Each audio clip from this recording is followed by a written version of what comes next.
안녕하세요. 사랑과 은혜입니다. 오늘은 연암 박지원의 고전소설인 광문자전을 소개합니다. 박지원은 조선 정조 때에 뛰어난 문장가이자 실학자였습니다. 그는 정조 4년인 1780년 청나라에 다녀온 뒤 열하일기라는 책을 저술해서 조선의 정치, 경제, 사회, 문화 등 전반에 걸쳐 일대 개혁을 할 것을 주장했습니다.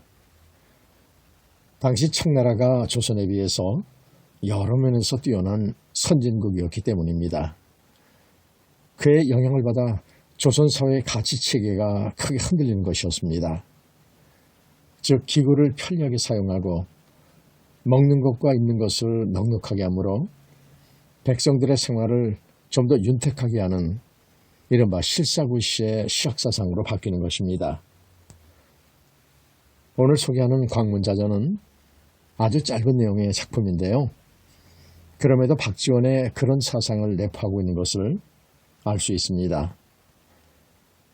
가부장제가 엄격히 확립되어 있던 당시의 봉건사회 속에서 사회적 천민이었던 거지 광문이 성공하는 과정을 그리고 있기 때문입니다. 연암 박지원은 광문자전을 통해서 당시 유학자들의 가식과 위선을 조롱하고 있습니다. 그러면 박지원의 광문자전 이제 낭독해드립니다. 거지왕초 광문이 광문자전 1. 광문이는 원래 종로통 거지였다. 어려서부터 종로통 시장 골목을 돌아다니면서 밥을 빌어먹었다. 광문이는 나이가 들면서 거리를 떠도는 거지 아이들의 왕초가 되었다. 그래서 마침내는 우두머리가 되어 거지 아이들의 보금자리인 움막에 들어앉아 졸개들이 빌어다주는 음식을 먹게 되었다.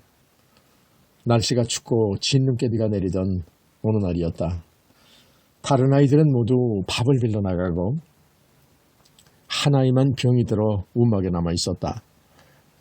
아이는 한기가 들려 몸을 와들와들 떨면서 몹시 앓았다. 광문이는 가련한 마음에 몸소 움막 밖으로 나가 아이에게 먹일 더운 밥을 빌어왔다. 그러나 광문이가 움막으로 돌아와 아이에게 밥을 먹이려 했을 때 아이는 이미 숨져 있었다. 광문이는 혼자 어쩔 줄을 몰랐다. 날이 저물자 거지 아이들이 돌아와서 죽은 아이를 보고는 저희들끼리 수군거렸다. 거지 아이들은 광문이가 병든 아이를 죽인 것이 틀림없다고 입을 모았다.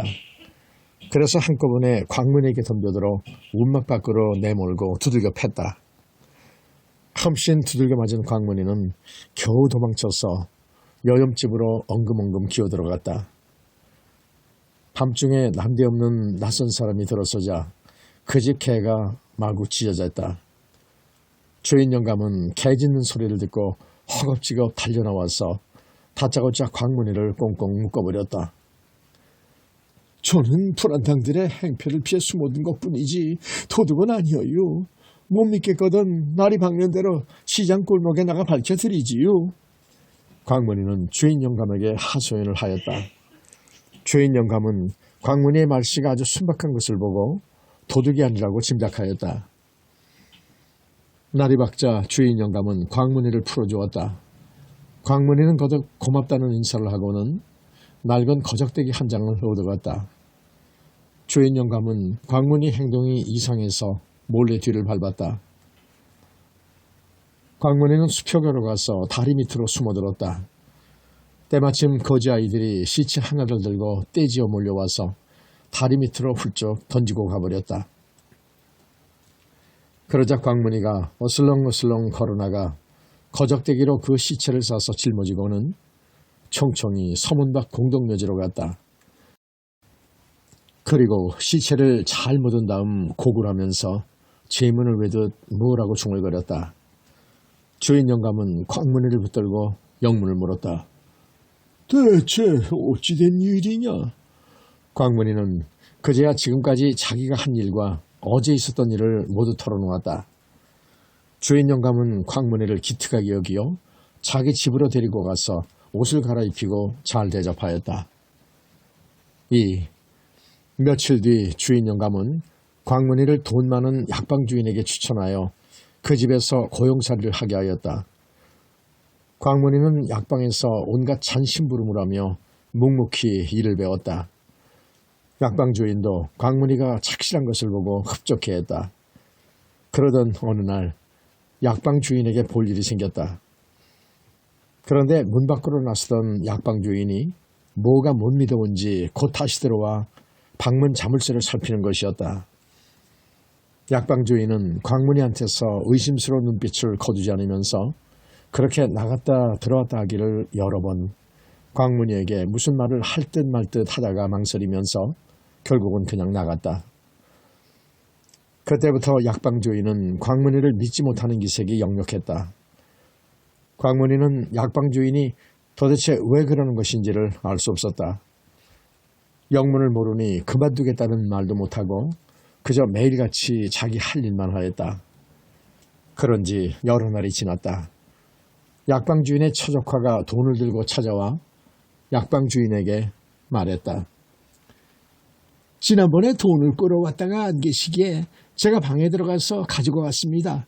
아저씨는 모르고 계셨죠? 그제야 약방 주인은 광문이를 태하는 태도를 바꾸었다. 그리고 괜히 광문이를 의심한 자신이 몹시 부끄러웠다. 나는 참 못난 사람일세. 처음 자는 자네를 의심하면서 마음 상하게 했으니 자네 볼 면목이 없네. 약방 주인은 광문이를 붙잡고 거듭거듭 사과하였다. 그 뒤부터 약방 주인은 가까운 친지들은 물론 약을 지러 오는 온갖 큰 부자들과 장사치들에게 광문이를 칭찬하였다.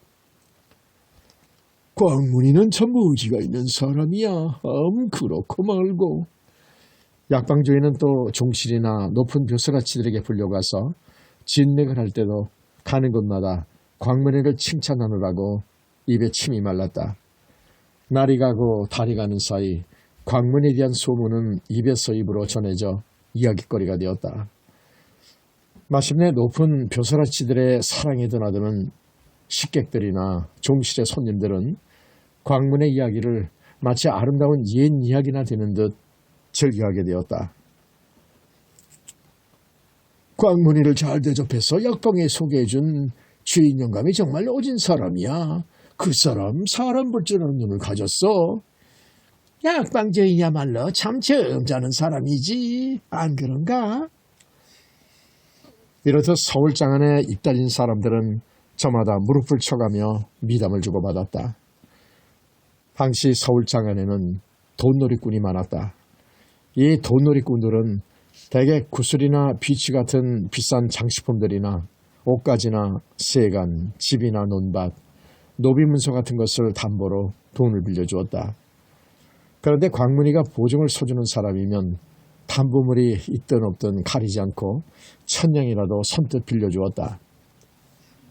그러면 광문이의 사람 됨됨이는 어떠한가?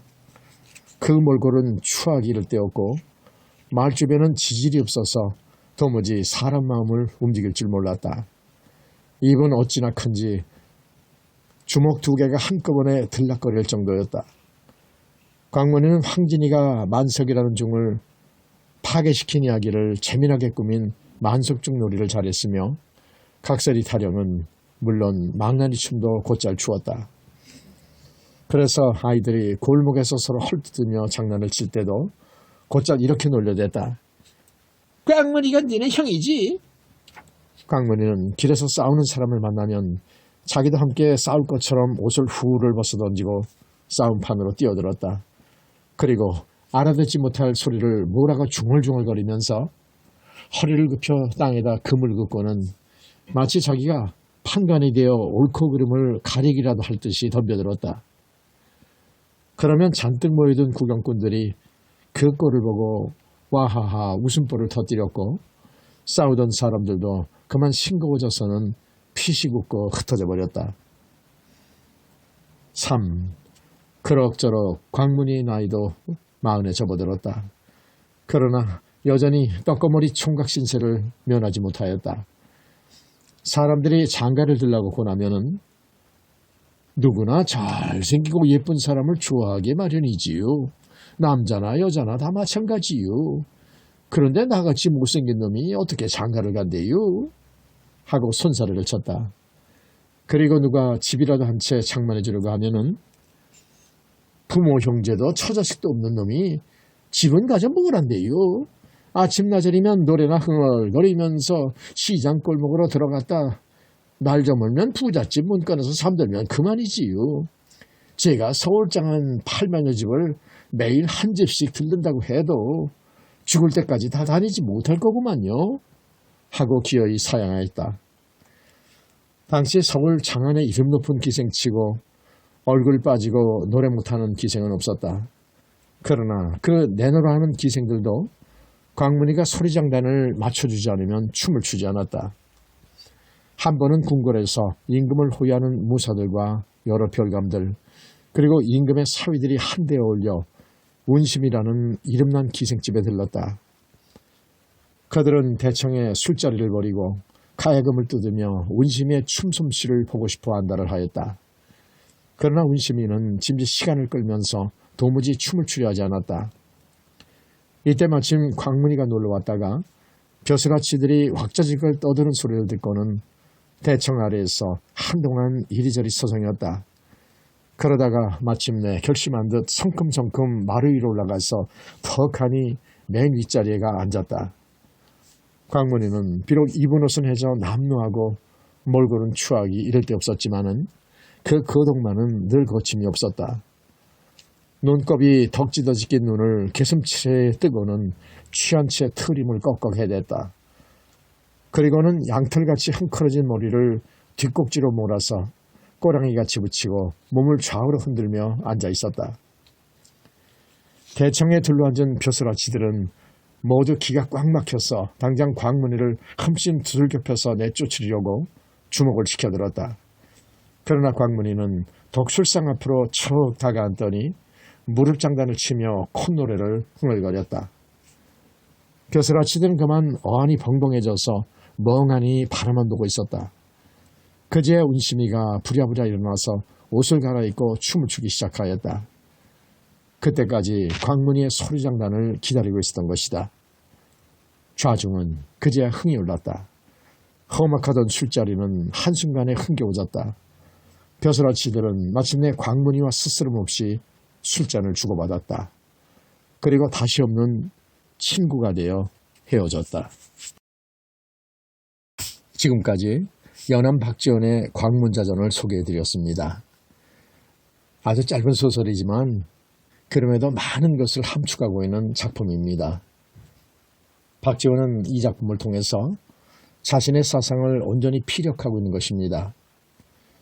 이 작품에서 광문의 신의를 의심한 약방 주인이 광문 앞에서 스스로를 가리켜 소인이라고 말한 점이나 지체 높은 양반들이 그에게 벗이 되려고 한 점은 당시의 봉건 사회 속에서 정말 획기적인 일이라 할 수 있을 것입니다.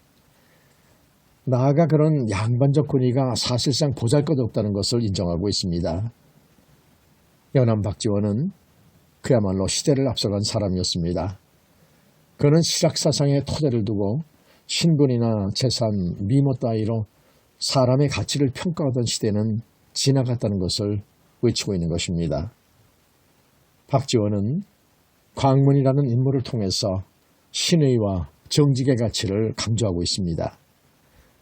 지금부터 약 300년 전에 이런 사상을 가지고 사회를 개혁하려 했던 연암 박지원은 선구자라고 할 수 있을 것입니다. 늘 시대를 앞서 걸어간 선구자, 이런 사람들이 사회를 개혁해 나가는 것입니다. 오늘날에도 이런 사람들이 많이 있다면 우리 사회는 지금보다 얼마나 달라질 수 있을까요? 한번 생각해 봅니다. 오늘도 함께해 주신 여러분 감사합니다. 평안한 밤 되세요.